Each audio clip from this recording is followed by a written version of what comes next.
How did I do this? How did I get my local AI server to run this fast? It actually started with a disaster. We have some construction going on here, and while it was at Burning Man, people were flipping breakers on and off.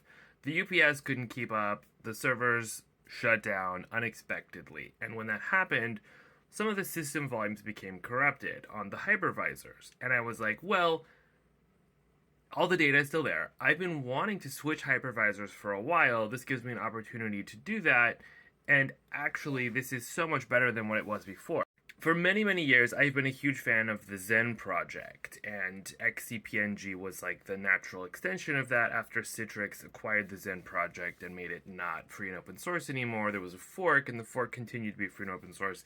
And I know everything about that, right? Like, that is the hypervisor that I know best. And it's free, and it's great, historically. There's a limitation, there's a couple of problems. One of them is the way that AI works today. If you have NVIDIA graphics cards in a server doing AI, NVIDIA does not allow you to assign more than one graphics card to a virtual machine without paying for an egregiously expensive license. And there aren't really workarounds.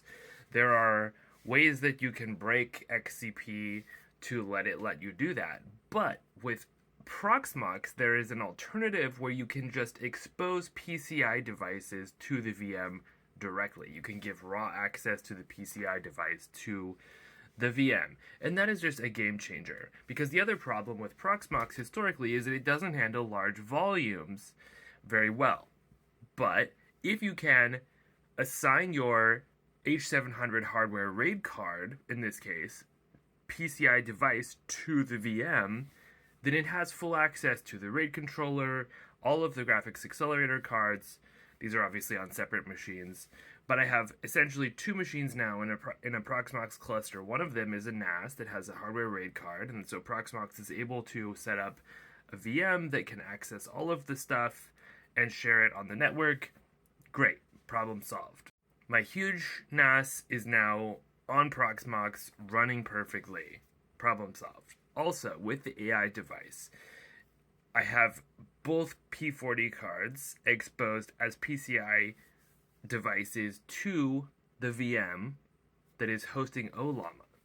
And so now I'm able to take advantage of the full 48 gigabytes of video RAM, all 8,000 CUDA cores, and that was at a cost of like $300.